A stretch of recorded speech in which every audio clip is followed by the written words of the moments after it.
Oke, aku record.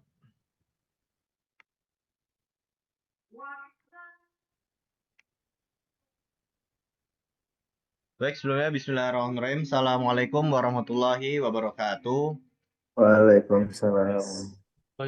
Sebelumnya terima kasih kepada dosen kami yang telah berkenan untuk menonton video ini sebagai bentuk presentasi dari kelompok kami, kelompok 1 di kelas Pendidikan Kewarganegaraan kelas A. Nah, untuk topik yang akan kita bawakan pada kesempatan malam ini berkaitan dengan ancaman ideologi radikalisme transnasional.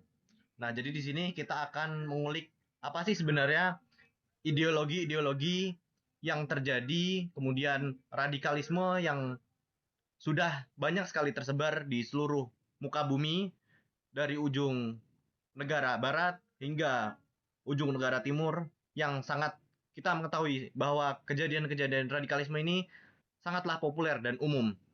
Maka di sini kami telah mengemas dalam berbentuk PPT yang akan kita sajikan kurang lebih 20 slide. Sebelumnya izinkan perkenalkan saya Zulfan Makarim dengan NIM 225130111.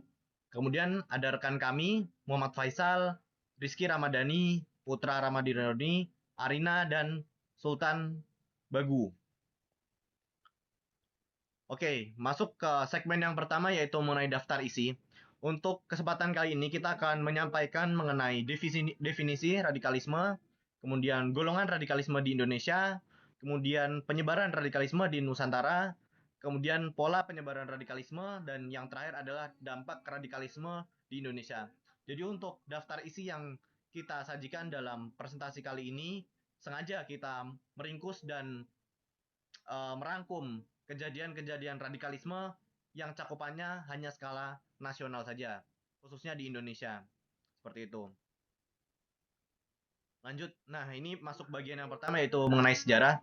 Radikalisasi sebagai fenomena ideologi bukanlah sesuatu yang muncul dalam satu titik waktu atau dengan satu penyebab tunggal. Sebaliknya, radikalisasi memiliki akar yang sangat luas dan berkembang dalam berbagai bentuk sepanjang sejarah manusia dan dapat ditelusuri sejak zaman kuno hingga era modern. Nah, sebenarnya untuk radikalisasi ini sudah terjadi pada zaman Nabi. Sebagai bentuk contohnya, kita mengetahui bahwa radikalisasi agama dapat ditemukan dalam perbedaan penafsiran ajaran dan kemunculan kelompok seperti Khawarij yang ingin menegakkan hukum dengan cara yang lebih keras. Kemudian revolusi sosial dan politik yang terjadi pada abad 18, abad 19. Kemudian radikalisasi sosial politik yang muncul melalui revolusi-revolusi besar seperti revolusi Prancis dan revolusi Rusia yang mengarah pada perubahan tatanan sosial secara drastis. Kemudian yang terakhir adalah radikalisasi yang terjadi pada abad ke-20 dan 21. Nah, ini merupakan radikalisasi ideologi yang semakin mengarah pada ekstremisme agama dan politik yang memicu konflik-konflik besar dan ancaman terorisme global. Lalu ideologi seperti komunisme, Islam radikal, dan ekstremisme ini menjadi tantangan besar bagi stabilitas dunia.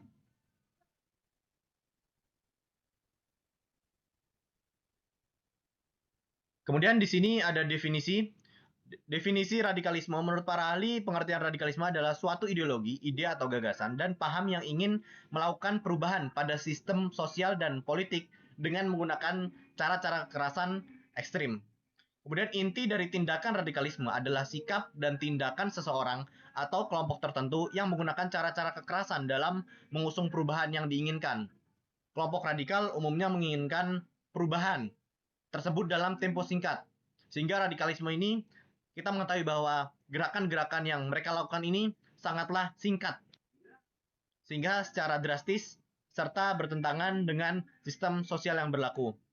Di sini kami menggarisbawahi bahwa radikalisme sering dikaitkan dengan terorisme karena kelompok radikal dapat melakukan cara apapun agar keinginannya tercapai, termasuk meneror pihak yang tidak sepaham dengan mereka, walaupun banyak yang mengaitkan radikalisme dengan agama tertentu. Pada dasarnya, radikalisme adalah masalah politik dan bukan ajaran. Selanjutnya, mengenai ideologi radikalisme akan disampaikan oleh Saudara Lutfi. Untuk ideologi radikalisme, di sini radikal berarti menginginkan perubahan yang sangat jauh dari norma atau nilai yang ada. Hal ini dapat mencakup penghapusan total terhadap sistem yang ada, menggantinya dengan sistem yang dianggap lebih sesuai dengan ideologi ekstrim tertentu. Radikalisme ideologi seringkali muncul dalam bentuk penolakan terhadap nilai-nilai yang ada, seperti demokrasi, pluralisme, kebebasan beragama, hak asasi manusia, dan kebebasan berpendapat. Proses ini bisa dipicu oleh ketidakpuasan terhadap keadaan sosial, politik, ekonomi, dan budaya yang ada, yang dimana dianggap tidak sesuai dengan nilai-nilai tertentu yang dianggap benar. Ciri-cirinya yang pertama ada orang-orang yang menganut paham radikalisme biasanya memiliki keyakinan yang kuat terhadap program yang ingin mereka jalankan. Yang kedua ada penganut radikalisme yang tidak segan-segan menggunakan kekerasan dalam mewujudkan keinginan mereka. Ciri-ciri yang ketiga ada penganut radikalisme yang memiliki anggapan bahwa semua pihak yang berbeda pandangan dengannya adalah bersalah. Faktor penyebabnya ada tiga. Yang pertama ada faktor pemikiran. Radikalisme dapat berkembang karena adanya pemikiran bahwa segala sesuatunya harus dikembalikan ke agama, walaupun dengan cara yang kaku dan menggunakan kekerasan. Yang kedua ada faktor ekonomi, yang di mana masalah ekonomi juga berperan membuat paham radikalisme muncul di berbagai negara, yang sudah menjadi kodrat manusia untuk bertahan hidup. Dan ketika terdesak karena masalah ekonomi, maka manusia dapat melakukannya apa saja, termasuk meneror manusia lainnya. Yang ketiga ada faktor politik, adanya pemikiran sebagai masyarakat bahwa seorang pemimpin negaranya berpihak pada pihak tertentu, mengakibatkan munculnya kelompok-kelompok masyarakat yang terlihat ingin menegakkan keadilan. Kelompok-kelompok ini biasanya disebut dari kelompok sosial, agama, maupun politik. Alih-alih menegakkan keadilan, kelompok-kelompok ini seringkali justru memperparah keadaan.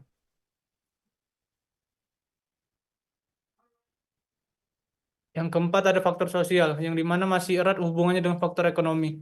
Sebagian masyarakat kelas ekonomi lemah umumnya berpikiran sempit sehingga mudah percaya kepada tokoh-tokoh yang radikal karena dianggap dapat membawa perubahan drastis pada hidup mereka. Yang kelima ada faktor psikologis. Peristiwa pahit dalam hidup seseorang juga dapat menjadi faktor penyebab radikalisme. Masalah ekonomi, masalah keluarga, masalah percintaan, rasa benci, dan dendam. Semua ini berpotensi membuat seseorang menjadi radikalis. Dan keenam ada faktor pendidikan. Pendidikan yang salah merupakan faktor penyebab munculnya radikalis di berbagai tempat, khususnya pendidikan agama. Tenaga pendidik yang memberikan ajaran dengan cara yang salah dapat menimbulkan radikalisme di dalam diri seseorang.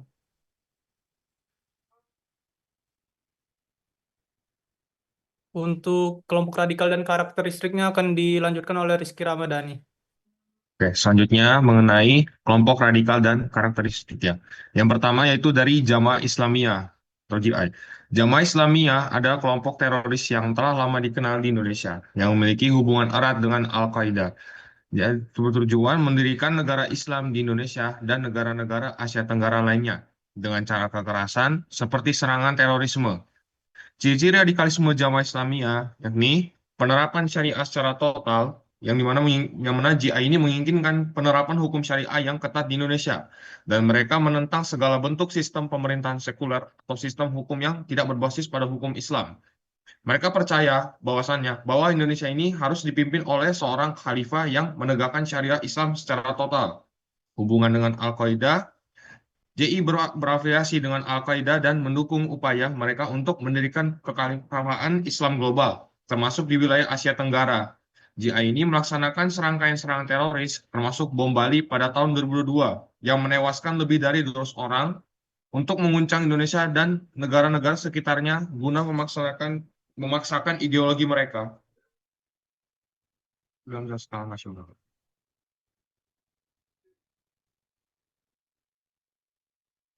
Kasusnya yaitu bom Bali tahun 2022, yang dimana kelompok ini bertanggung jawab atas serangan bom yang menewaskan 202 orang. Yang sebagian besar adalah warga negara asing. Serangan ini dilatar belakangi oleh tujuan untuk menghancurkan sistem sosial, politik, dan ekonomi yang mereka anggap sekuler dan bertentangan dengan syariat Islam.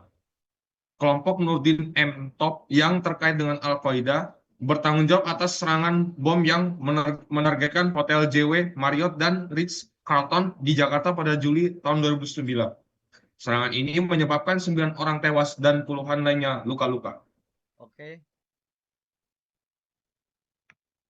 Selanjutnya kelompok radikal dan karakteristiknya, yaitu ada ISIS, Islamic State of Iraq and Syria, yang dimana ini dalam skala nasional dan internasional.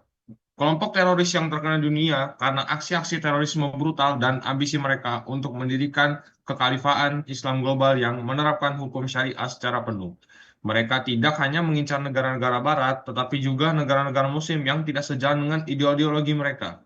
ISIS mulai muncul pada tahun 2010-an, yang dimana ini di bawah pemimpinan Abu Bakar al-Baghdadi dan berhasil menguasai wilayah besar di Irak dan Suriah pada puncaknya. ISIS ini mendeklarasikan pendirian khilafah pada Juni 2014. Adapun ciri-ciri radikalisme Jamaah Islamiyah ini, pendiriannya sebagai khalifah, ISIS ingin menggantikan sistem pemerintahan negara dengan negara Islam yang mencakup seluruh dunia Muslim tanpa batas negara-negara bangsa. Jihad global. ISIS mengajak perang suci terhadap negara yang dianggap musuh Islam, termasuk negara Barat dan negara-negara Muslim yang tidak mengikuti ajaran mereka. Selanjutnya ada radikalisasi dan rekrutmen. ISIS ini menggunakan media sosial untuk merekrut pemuda dengan menggambarkan kekhalifahan sebagai solusi bagi masalah sosial dan politik di dunia Muslim. Selanjutnya itu kekerasan dan terorisme. ISIS ini terkenal dengan serangan terorisme brutal seperti bom bunuh diri dan pembunuhan massal untuk menakut-nakuti dan menguasai.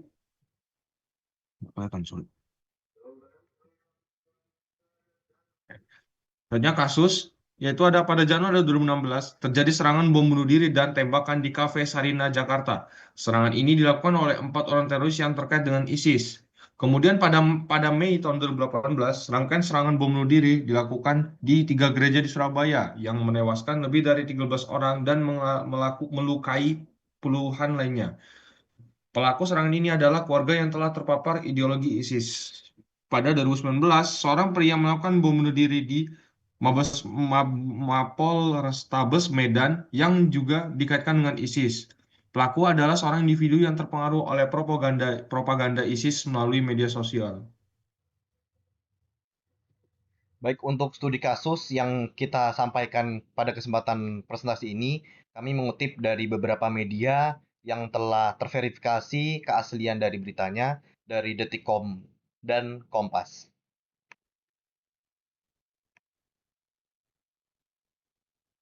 Selanjutnya itu penyebaran ISIS dan radikalisasi.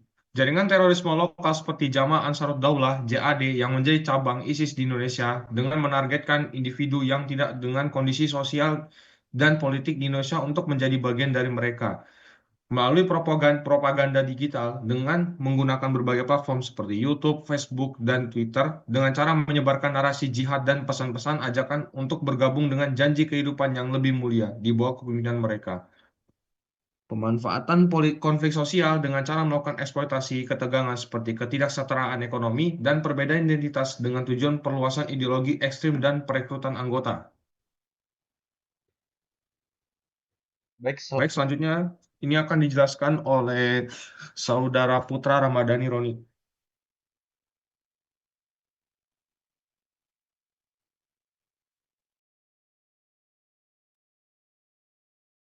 Ada seorang nggak? sudah. Oke, selanjutnya itu radikalisme ideologi transnasional. Radikalisme ideologi tidak lagi menjadi fenomena lokal semata. Ia telah menjelma menjadi sebuah rancangan bagi global yang kompleks. Dengan jaringan yang menjangkau lintas batas semua negara, kelompok-kelompok radikal tradisional seperti ISIS, Al-Qaeda, dan berbagai afiliasinya telah menyebarkan ideologi ekstrim mereka. Pertama tuh menyebarkan melalui media sosial. Perkembangan teknologi digital dan media sosial telah menjadi katalisator utama dalam penyebaran ideologi radikal.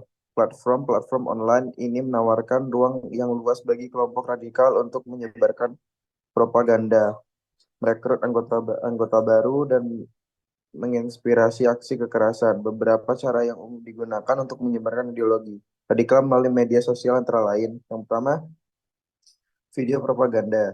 Video yang diproduksi secara profesional dan amatir seringkali digunakan untuk menyebarkan pesan kebencian, kekerasan, dan ajakan jihad. Video-video ini seringkali diedit secara menarik dan disebarluaskan secara viral melalui berbagai platform. Artikel dan tulisan. Artikel, esai, dan tulisan lainnya yang berisi konten radikal seringkali diunggah ke berbagai forum online, blog, dan situs web.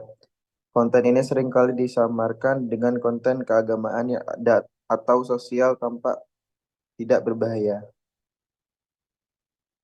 Nah, untuk selanjutnya bisa disampaikan oleh Saudara Faisal.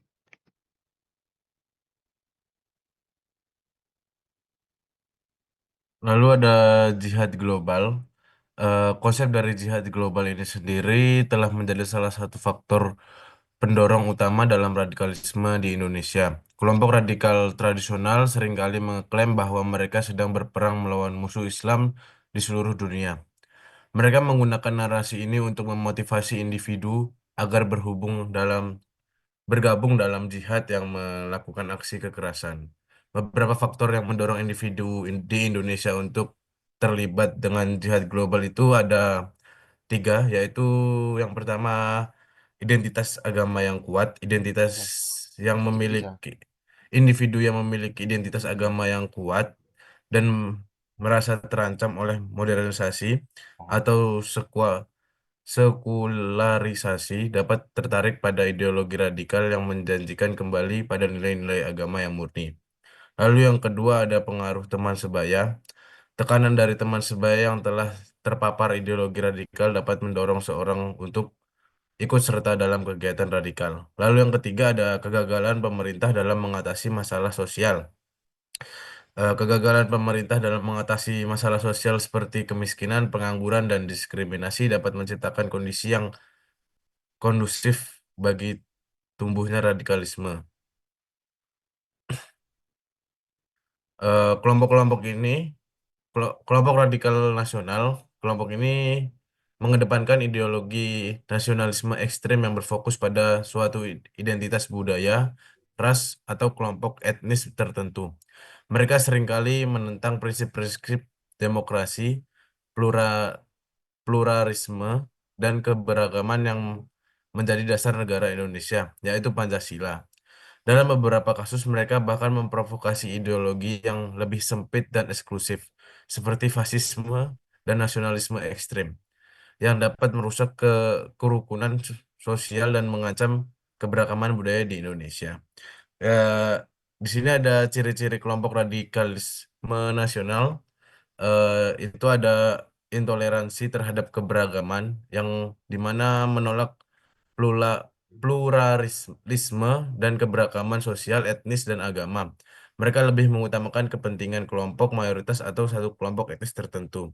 Lalu ada anti Pancasila, menentang dasar negara Indonesia, Pancasila yang mencakup prinsip-prinsip demokrasi, kemanusiaan, keadilan sosial, dan kebenekaan.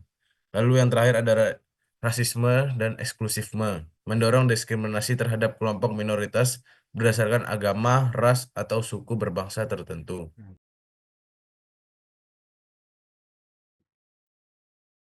Oke, silakan dilanjut. Mungkin bisa gantian Mas Agil atau Mbak Arina. Silakan.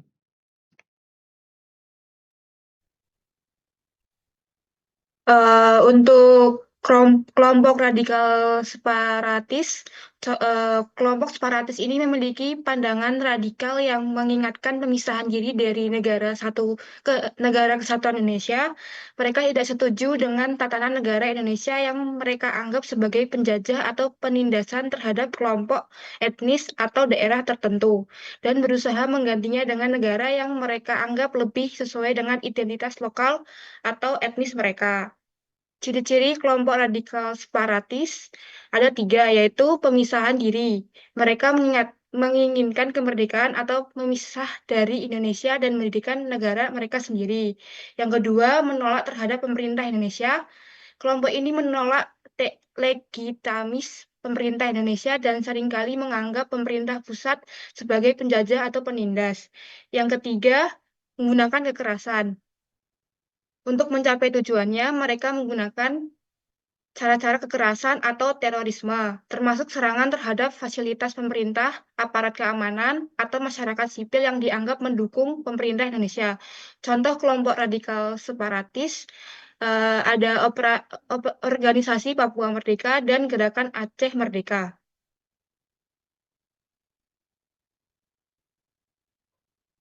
Untuk tawaran solusi, yaitu pendidikan berbasis toleransi. Melakukan pendidikan dengan menekankan pentingnya saling menghargai sebuah perbedaan yang mencakup agama, suku, dan latar belakang sosial lainnya. Yang kedua, penanaman ideologi Pancasila. Memasukkan pembelajaran nilai-nilai Pancasila dari pendidikan dasar sampai hingga perguruan tinggi karena nilai-nilai Pancasila bertentangan dengan paham radikalisme. Yang ketiga, pengembangan program anti-radikalisme. Melakukan program dengan tujuan untuk membangun daya tangkal terhadap ideologi radikalisme dengan cara menguatkan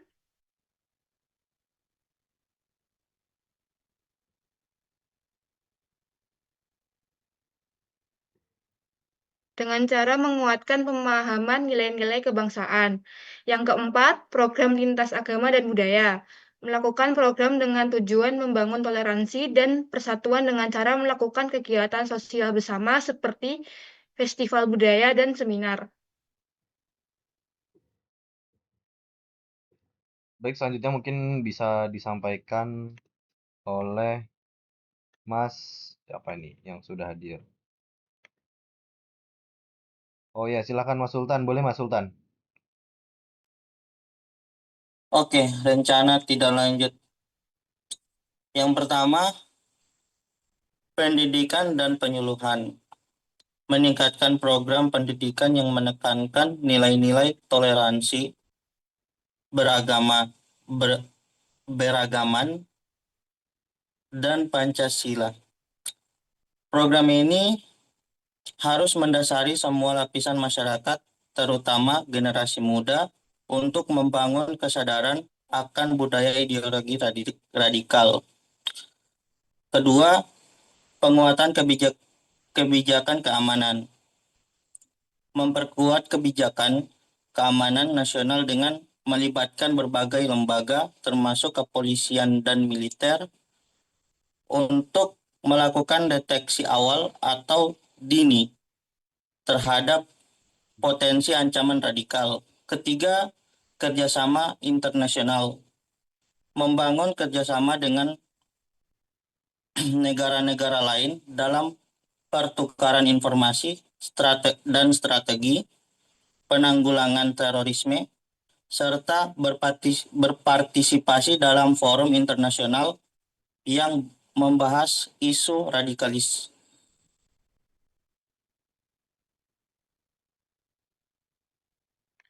Baik, itu merupakan hasil presentasi dari kelompok kami. Dan di sini kami akan membuat kesimpulan bahwa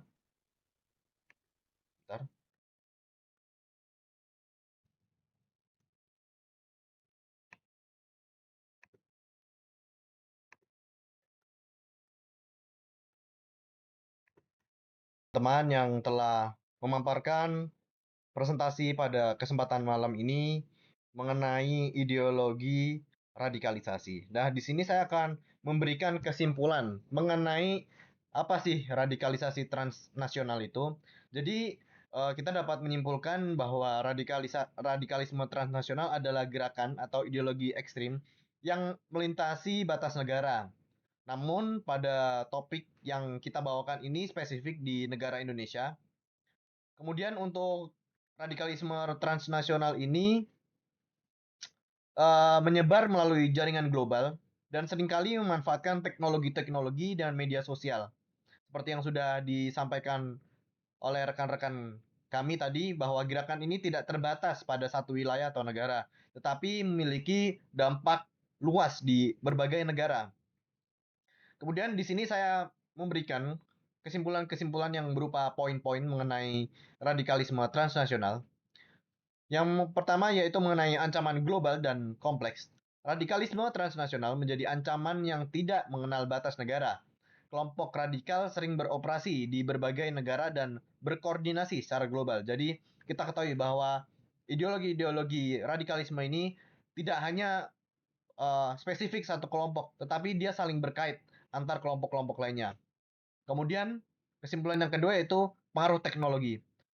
Nah, ini merupakan salah satu yang dapat kita simpulkan bahwa internet dan media sosial ini mempercepat penyebaran ideologi radikalisme, merekrut anggota baru, dan menyebarkan propaganda dengan mudah.